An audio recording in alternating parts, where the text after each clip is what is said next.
Hello दोस्तों, नमस्कार। चलिए इस वीडियो सीरीज में हम 10th क्लास के साइंस से रिलेटेड कुछ इंपॉर्टेंट सूत्र के बारे में जान लेते हैं जो आपके एग्जामिनेशन में बहुत ही ज्यादा हेल्पफुल होंगे। ये ऑब्जेक्टिव और सब्जेक्टिव क्वेश्चन में 3 से 4 अंक के प्रश्न पूछ लिए जाते हैं। आइए फटाफट देखते हैं। सबसे पहले हम देखेंगे क्या कि जो फिजिक्स का पहला टॉपिक है ऑप्टिक्स से रिलेटेड, मतलब रिफ्लेक्शन ऑफ लाइट और रिफ्रैक्शन ऑफ लाइट, प्रकाश का परावर्तन और प्रकाश का अपवर्तन से संबंधित इसमें हम जानेंगे। तो इसमें दर्पण के बारे में, स्फेरिकल जो मिरर होते हैं, गोलीय दर्पण के बारे में हम जानेंगे। सबसे पहले जो फॉर्मूला है सर, यहाँ पे ये F बराबर ये R/2 होता है। ध्यान देना है सर, F जो है फोकस दूरी हम डिनोट करते हैं, R जो है वक्रता त्रिज्या कहते हैं उसको। तो F बराबर R/2 होता है। दूसरा जो चीज होता है, देखेंगे इसको मिरर फार्मूला के नाम से भी जानते हैं, दर्पण सूत्र के नाम से जानते हैं। तो ये होता है 1/f बराबर 1/v प्लस 1/u। ध्यान देना है। अच्छा, इसी सूत्र को हम दूसरे हिसाब से भी पेश कर सकते हैं। कैसे? क्योंकि f बराबर r/2 होता है, तो जैसे हम 1/f के जगह पर हम r/2 यहाँ पर रिप्लेस करेंगे तो ये 2 ऊपर चल जाएगा, मतलब 2/r हो जाएगा। दैट मीन हम इस चीज को ऐसे 2/r is equal to 1/v plus 1/u ऐसे लिख सकते हैं। हम 1/u ऐसे रिप्रेजेंट कर सकते हैं। इसको हम ध्यान देना है, इसको हम दर्पण सूत्र के नाम से जानेंगे। दर्पण सूत्र के नाम से इसको हम जानते हैं। अब देखना क्या है कि तीसरा जो फॉर्मूला है, इसमें तीसरे फॉर्मूले पर फोकस करेंगे। इस चैप्टर का तीसरा फॉर्मूला है सर, ये m बराबर आवर्धन सूत्र। ये दर्पण का आवर्धन सूत्र, जो मैग्निफिकेशन फॉर्मूला होता है किसी मिरर का, उसमें जो क्या होता है कि h डैश बटा h होता है। मतलब जो है कि आवर्धन बराबर ये h मतलब प्रतिबिंब की ऊंचाई, इसको आप बोल सकते हैं प्रतिबिंब की ऊंचाई बाई ये बिंब मतलब वस्तु की ऊंचाई। ये इसका फॉर्मूला होता है, वस्तु की ऊंचाई। याद रखेंगे इसको। अच्छा, इसी से रिलेटेड इस चीज को जैसे रिप्लेस किया जाता है ना, विद हेल्प ऑफ थ्योरी, तो वहां पे हम ऐसे यूज करते हैं सर, v/u बराबर h डैश बाई h, मतलब ये तो प्रतिबिंब की ऊंचाई बाई वस्तु की ऊंचाई बराबर ये प्रतिबिंब की दूरी होता है। कहां से?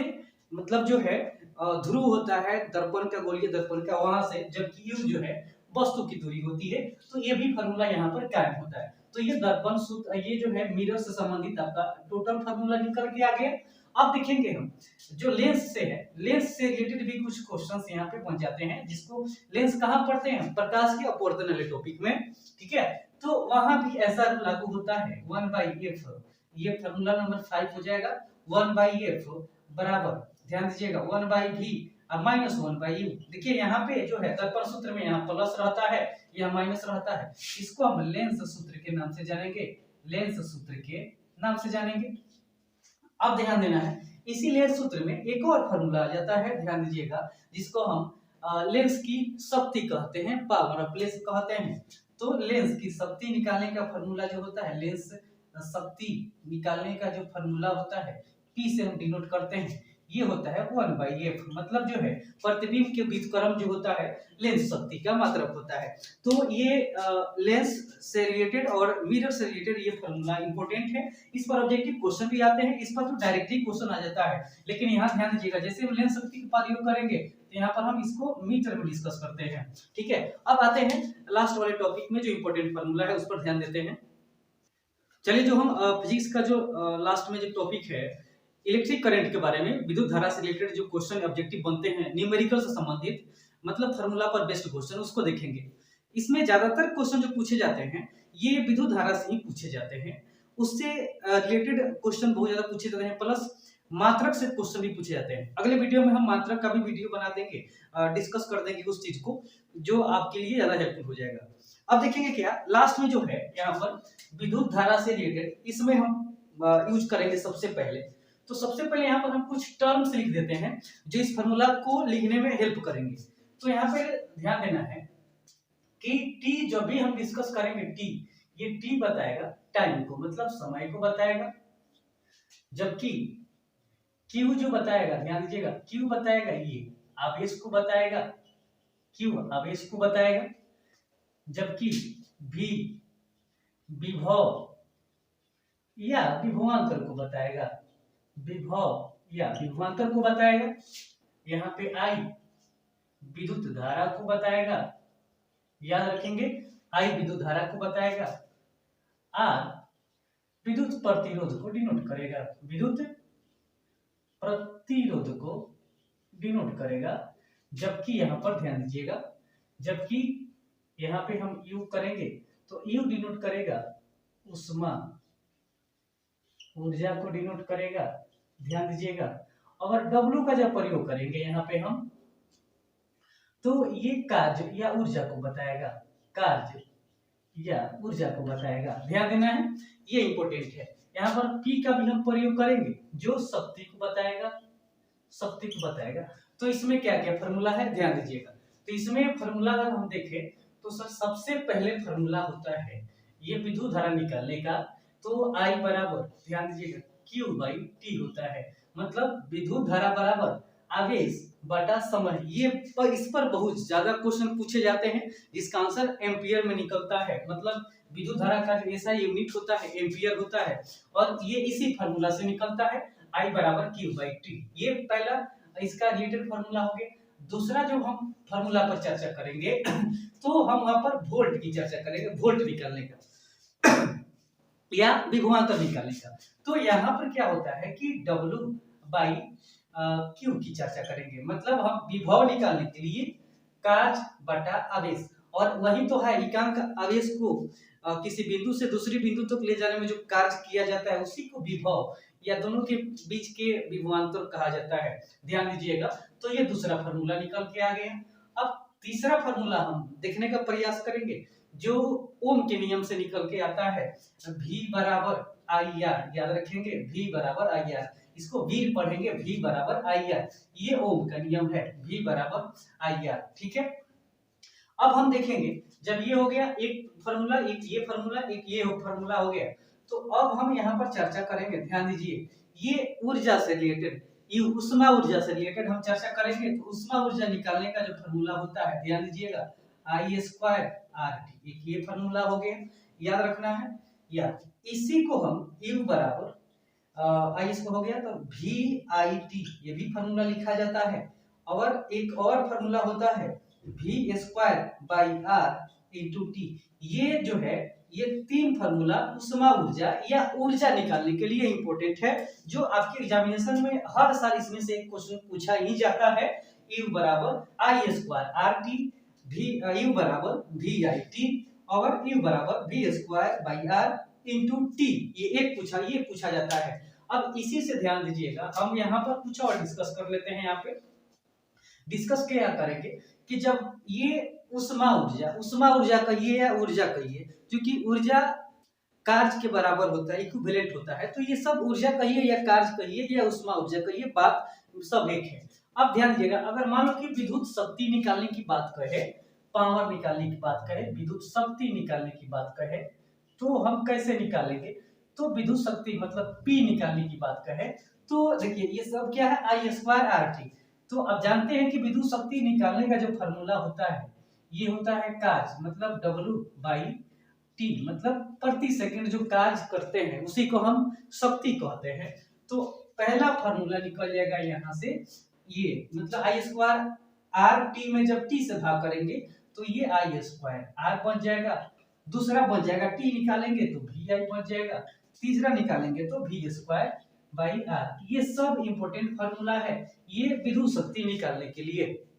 आप देखेंगे कि जो प्रतिरोध होते हैं, प्रतिरोध को जब हम कॉम्बिनेशन करते हैं, उनको कंबाइन करते हैं, सीरीज कंबाइन और पैरेलल कंबाइन, तो उसमें क्या डिफरेंस होता है?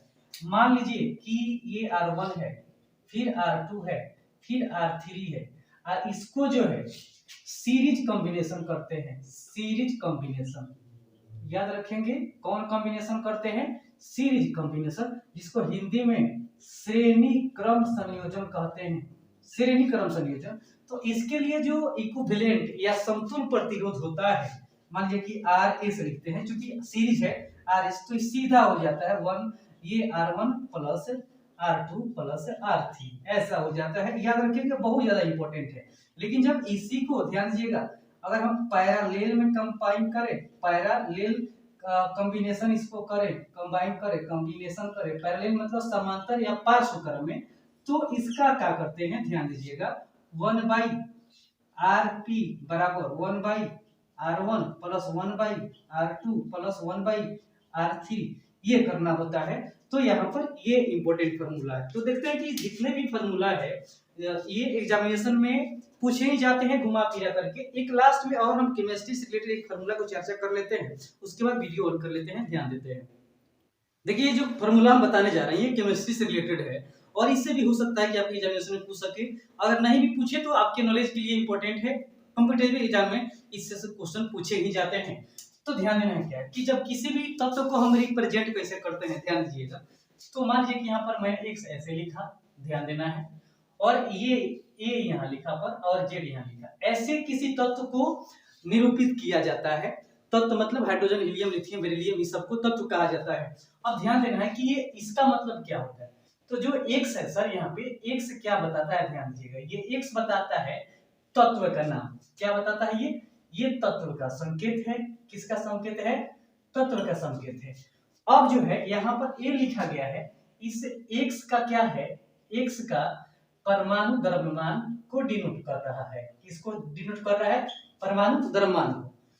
जबकि z है ये x की परमाणु संख्या को डिनोट कर रहा है। किसको डिनोट कर रहा है? परमाणु संख्या को। ये इंपॉर्टेंट है। अब देखेंगे क्या कि आप जानते हैं कि किसी भी परमाणु में प्रोटॉन, इलेक्ट्रॉन और न्यूट्रॉन 3 मौलिक कण होते हैं। तो उसमें जो है प्रोटॉन की संख्या बराबर इलेक्ट्रॉन की संख्या होती है। प्रोटॉन की संख्या और इलेक्ट्रॉन की संख्या क्या होती है? बराबर होती है। जबकि न्यूट्रॉन की संख्या ये डिफरेंट होती है, ये आप जानते हैं। और इसी के कारण जो है इनमें समभारी की स्थिति और ये समस्थानिक की स्थिति उत्पन्न होती है। तो अब देखना क्या है कि ये जो हम इसका परमाणु द्रव्यमान निकालते हैं, मतलब परमाणु द्रव्यमान बोले तो A बराबर, तो A निकालने का फार्मूला क्या होता है? नंबर ऑफ प्रोटॉन मतलब P plus number of neutron plus N। P और N मिलकर के, ध्यान दीजिएगा, P और N का द्रव्यमान मिला करके हम उस परमाणु का द्रव्यमान निकालते हैं।